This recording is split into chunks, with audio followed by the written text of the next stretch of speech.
Halo semua, selamat datang di Lagi Nganggur. Daripada nganggur, saya akan mengulas sebuah film Mandarin bertemakan kungfu. Film ini menceritakan seorang pensiunan jenderal perang dan memilih menjadi rakyat biasa. Namun kehidupannya menjadi kacau ketika ayahnya dibunuh oleh kakak iparnya sendiri. Akan ada banyak adegan kungfu di film ini. Wes gak usah kesuwen, langsung aja kita simak alur ceritanya. Berawal dari sekelompok prajurit perang yang dipimpin oleh seorang pria bernama Su Chan. Ia merupakan jenderal perang di kerajaannya saat itu. Misinya kali ini adalah untuk menyelamatkan pangeran yang tengah disandra oleh musuh. Namun aksinya diketahui oleh penjaga. Di saat pangeran akan dieksekusi, Su Chan langsung melakukan serangan untuk melumpuhkan Algojo di sana.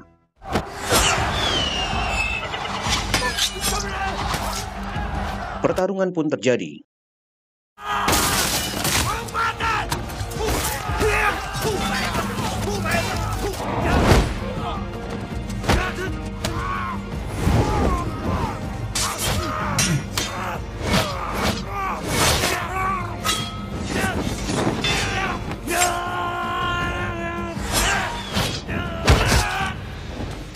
Hingga akhirnya pangeran berhasil diselamatkan dan telah kembali ke markasnya. Di tempat itu, Yuan yang merupakan kakak ipar Su Chan melaporkan bahwa ia mengira bahwa Su Chan telah tewas dalam penyergapan. Tapi di saat yang bersamaan datanglah Su Chan yang masih hidup dengan badan yang terluka. Su Chan langsung melapor kepada pangeran bahwa ia dan Kolonel Ma berhasil selamat dan dalam kondisi yang luka parah.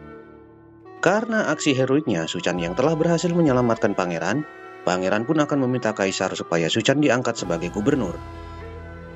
Namun semua itu ditolak oleh Su Chan dan Su Chan lebih memilih Yuan yang akan menjadi gubernur. Tapi pangeran menolaknya karena Yuan dianggap terlalu arogan. Kemudian di tengah acara kemenangan mereka, Su Chan memberikan pedangnya kepada Kolonel Ma. Setelah acara itu, Su Chan berbincang dengan Yuan.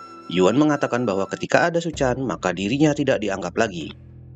Lalu Su Chan mengatakan bahwa ia akan pensiun dari posisinya dan akan pergi untuk hidup damai dengan keluarganya.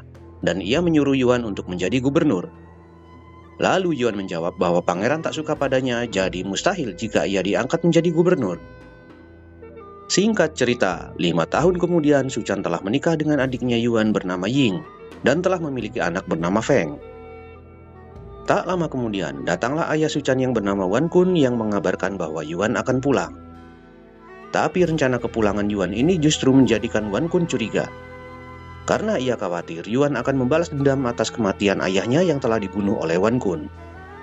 Namun Su Chan meyakinkan ayahnya bahwa Yuan tidak seperti itu. Tibalah waktu di mana Yuan pulang. Tampak tubuh dan watak Yuan yang telah berubah hingga Feng ketakutan melihat pamannya sendiri. Yuan langsung bertemu dengan Wan Kun dan meminta maaf karena belum bisa membalas budi Wan Kun yang telah mendidik dan membesarkannya bersama Ying selama ini. Mereka melanjutkan perbincangan hingga Wan Kun menceritakan bahwa Wan Kun lah yang membunuh ayah Yuan. Karena ayah Yuan telah menjadi jahat dan membunuh banyak orang dengan jurus tinju 5 racunnya, sehingga Wan Kun harus menghentikannya. Namun Yuan malah bercerita bahwa ia telah menyempurnakan jurus tersebut. Akhirnya Yuan yang datang karena ingin membalas dendam, tiba-tiba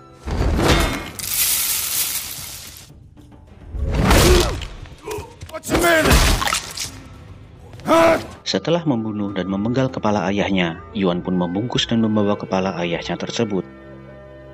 Di sisi lain, Ying yang melihat kejadian itu ketakutan dan kabur. Tapi ia langsung ditangkap oleh anak buah Yuan. Yuan pun langsung membawa Ying dan Feng pergi dari tempat itu. Di lain tempat, ketika Su Chan menyambut tamunya, datanglah seseorang yang memberitahu bahwa ayahnya telah dibunuh oleh Yuan. Ia pun langsung berlari pulang, dan sesampainya di rumah, semua penjaga telah tewas dan ia langsung mendapat serangan dari pengawal pribadi Yuan. Dan pertarungan pun terjadi.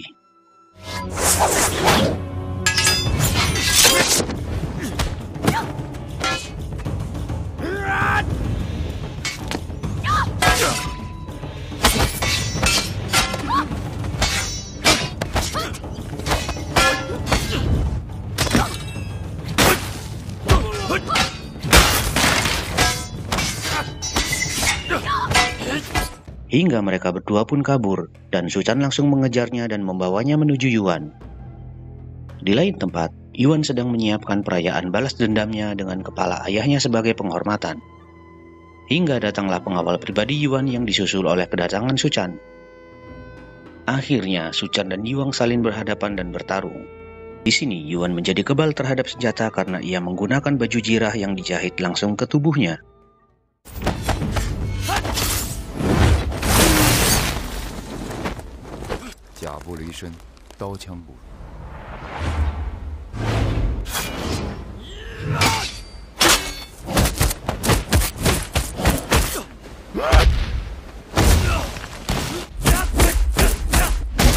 Namun, ketika Yuan tersudut, ia mengeluarkan jurus tinju 5 racunnya yang membuat Su Chan kewalahan.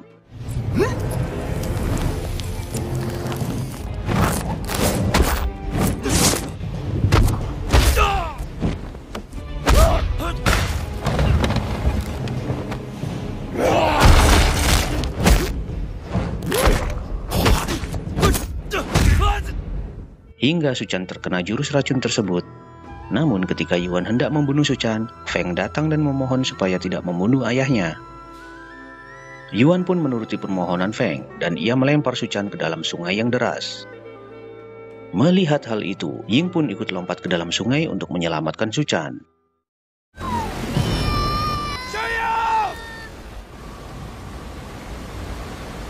Singkat cerita, mereka berdua berhasil selamat dari sungai deras itu. Ying pun langsung membawa Su Chan dengan alat seadanya untuk mencari pertolongan. Hingga di suatu tempat, terlihat seorang wanita bernama Yu yang sedang mencari obat herbal di tepi tebing. Ketika itu, Ying yang kelelahan tak kuat menahan tandu hingga tandu itu terlepas.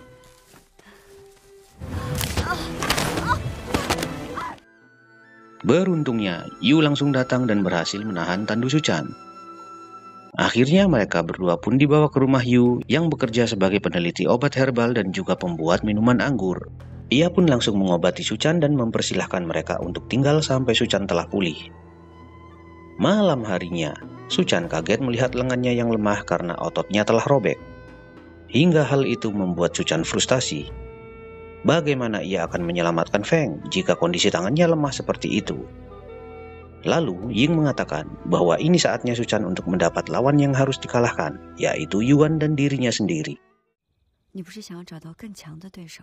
Mereka tinggal di rumah Yu cukup lama, hingga Ying menjadi mahir dalam membuat anggur. Tetapi Su Chan malah makin frustasi dan hanya menghabiskan waktunya untuk minum anggur. Hingga suatu hari, ada seekor ular yang hendak menggigit Su Chan. Namun, Ying langsung menangkap dan membuang ular tersebut. Di saat itu, Su Chan bertanya apakah kamu takut kepada ular tersebut. Ying pun menjawab, aku lebih takut jika kamu menyerah dengan kondisi ini.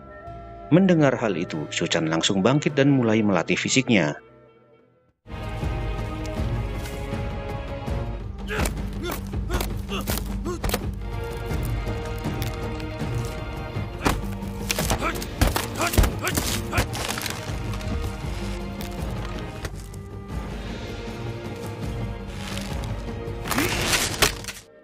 Su Chan pun berlatih sangat keras.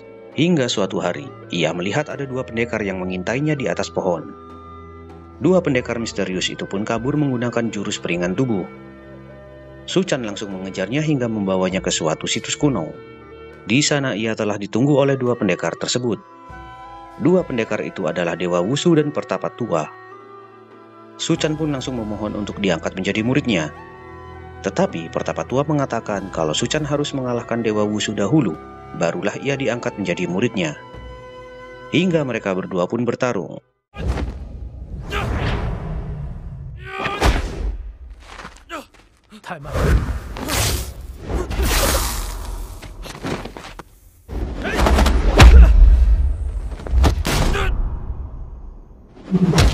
Dan Su Chan pun dengan mudah dikalahkan.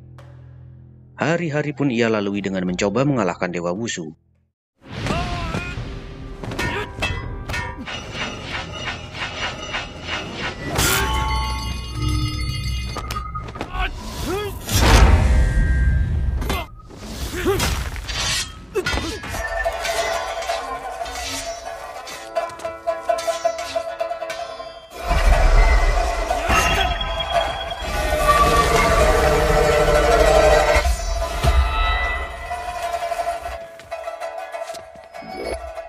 Hingga suatu malam, di sela-sela makan malam, Yu memeriksa denyut nadi Suchan dan ia mengatakan bahwa racun di tubuhnya Suchan sudah benar-benar hilang. Tetapi ketika Suchan pergi, tinggallah Yu dan Ying di meja makan.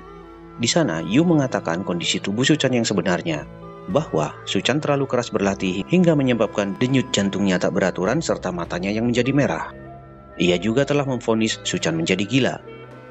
Kemudian, Ying bercerita bahwa setiap hari Suchan berlatih keras untuk mengalahkan Dewa Wushu di suatu lembah di gunung itu. Seketika, Yu kaget mendengar hal itu. Kemudian Yu mengatakan bahwa selama ini di sekitar gunung itu hanyalah ada Yu seorang diri dan ia tak pernah melihat atau bertemu dengan orang lain selain Suchan dan Ying. Pagi harinya, rasa penasaran Ying terhadap Dewa Wushu dan Pertapa Tua semakin besar. Kemudian ia memutuskan untuk mengikuti Suchan berlatih. Dan benar saja, ternyata selama ini Suchan berlatih sendirian sambil berbicara seolah-olah ia menghadapi lawan nyata.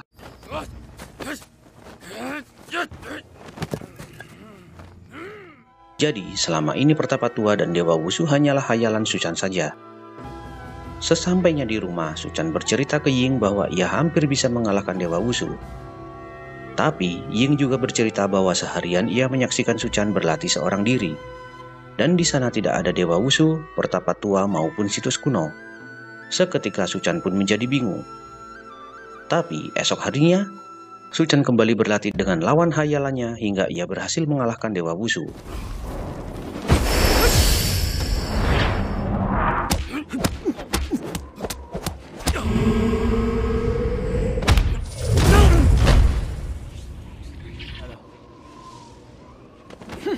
Setelah itu, Suchan langsung menantang Pertapa Tua. Namun ketika Suchan memulai pertarungan, seketika Suchan sadar dengan perkataan Ying bahwa semua itu hanyalah hayalannya saja.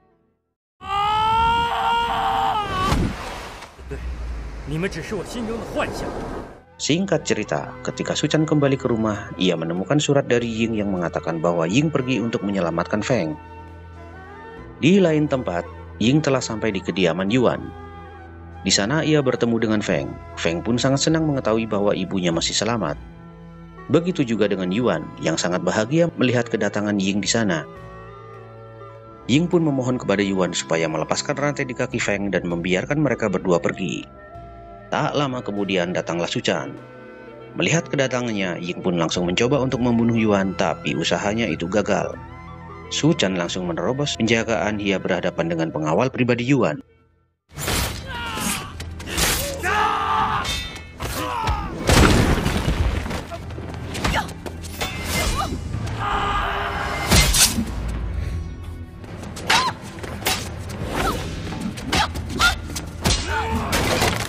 Dan ketika Suchan bertarung dengan pengawal pribadi Yuan, Yuan menyuruh anak buahnya untuk mengubur Ying di dalam hutan.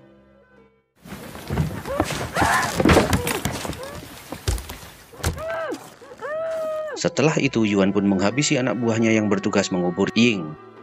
Supaya jika Yuan tewas maka Ying pun ikut tewas kehabisan nafas karena tak ada lagi yang tahu tempat Ying dikubur selain Yuan.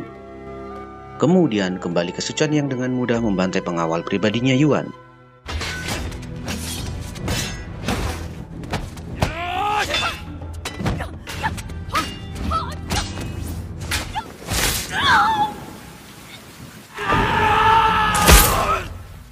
Hingga tibalah Suchan berhadapan dengan Yuan, dan pertarungan pun dimulai.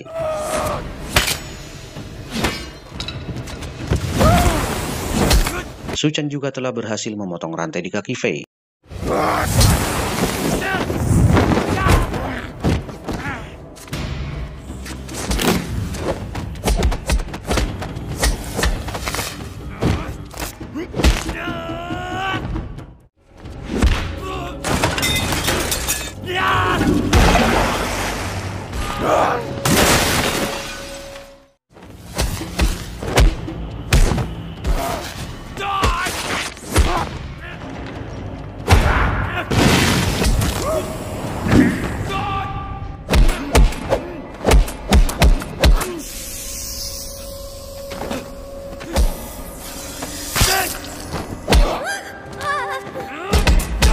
Hingga Suchan mengeluarkan jurus cakarnya untuk mencabik baju jirah dari tubuh Yuan.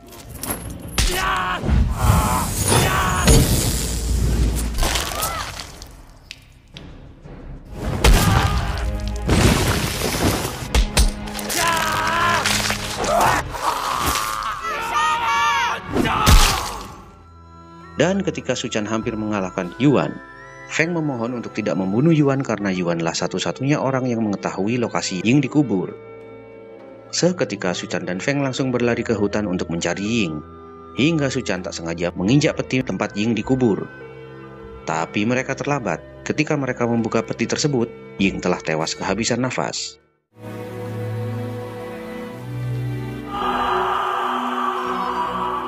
Singkat cerita, beberapa tahun kemudian, kehidupan Suchan sangat miris. Ia berubah menjadi gembel, pemabuk, dan berjalan bersama Feng. Di tengah keramaian kota di mana Suchan dan Feng sedang beristirahat, terdengar suara orang yang sedang bertengkar karena seseorang telah dicurangi di pertandingan bela diri hingga orang tersebut tewas. Di saat itu datanglah Kolonel Ma yang mencoba melerai pertikaian tersebut. Akhirnya Kolonel Ma memerintahkan untuk menutup arena pertandingan ini. Tapi sang pemilik arena memberi opsi kepada Kolonel Ma bahwa jika Kolonel Ma sanggup mengalahkan semua petarungnya, maka ia akan menutup arena ini. Kolonel Ma pun menerima tantangan tersebut. Dan sebelum pergi, Kolonel Ma sempat melihat ke arah Suchan dan Feng, tapi ia tak mengenali mereka berdua dan malah memberi uang kepada Feng untuk membeli makanan. Malam harinya, ketika Suchan berjalan melewati sebuah restoran, ia tertarik dengan anggur yang ada di sana dan ia pun mencoba untuk mengambilnya. Namun, aksinya diketahui oleh pemilik restoran dan langsung mengusirnya. Dan sebelum Suchan pergi, ia dipanggil oleh pemabuk lainnya yang menawari anggur.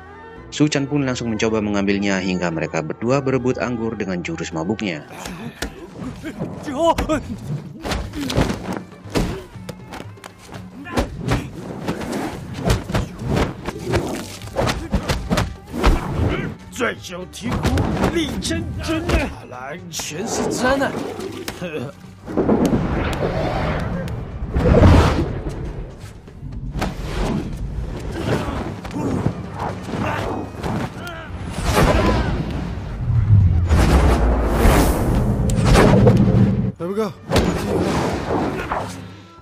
Tak lama kemudian, sang pemilik restoran kembali bersama Kolonel Ma.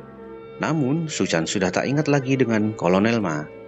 Mereka berdua pun mengobrol dan Kolonel Ma mengatakan bahwa pendekar Cina sekarang banyak yang mati karena kalah di dalam arena pertarungan.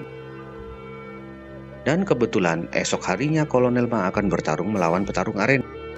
Di saat itu, Suchan malah menitipkan Feng kepadanya, karena Suchan berpikir jika Feng akan menderita jika hidup dengannya. Akhirnya dengan terpaksa Feng ikut dengan Kolonel Ma. Di tengah perjalanan, Feng memohon untuk kembali dan merawat ayahnya, karena bagaimanapun Suchan tetaplah ayahnya. Kolonel Ma pun memperbolehkan Feng kembali. Di malam itu, Feng menyelipkan sebuah surat yang berisi tentang janji Feng bahwa mereka tidak akan berpisah selamanya.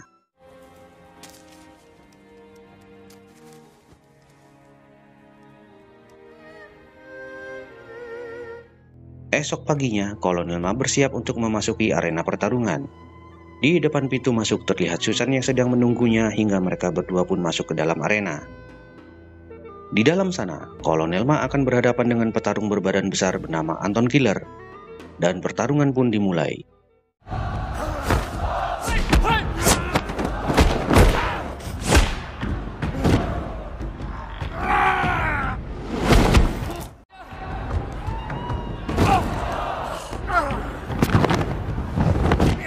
Dengan mudah Kolonel Ma dikalahkan. Hingga ketika Kolonel Ma terpojok, datanglah Feng yang langsung menggigit kaki Anton Killer. Anton Killer yang marah seketika hendak memukul Feng, hingga Feng berteriak dan didengar oleh Suchan.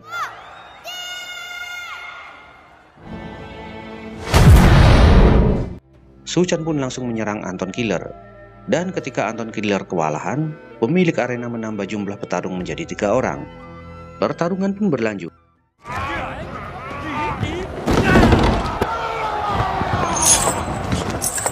Dan Suchan pun menggunakan jurus mabuknya.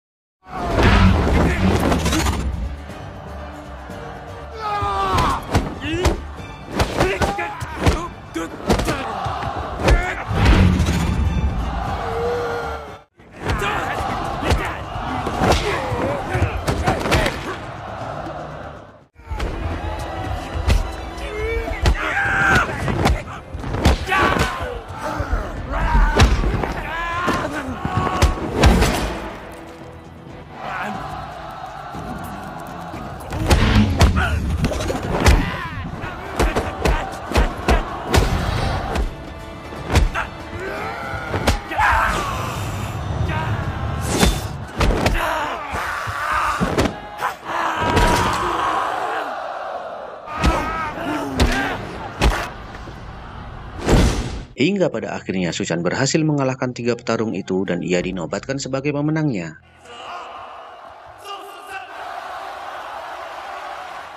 Di akhir film, Suchan kembali mengalami hayalan. Kali ini ia sedang berlatih kungfu di suatu tempat yang indah dengan ditemani oleh Ying dan Feng. Tetapi yang sebenarnya adalah kehidupan Feng belum berubah.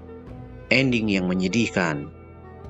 Kalau menurut saya supaya happy endingnya bagus, Ying gak usah tewas dan bisa terus mendampingi Suchan dan Feng. Cukup sekian kali ini. Jangan lupa like, subscribe, dan tekan tombol loncengnya. Tetap sehat dan see you di film-film selanjutnya.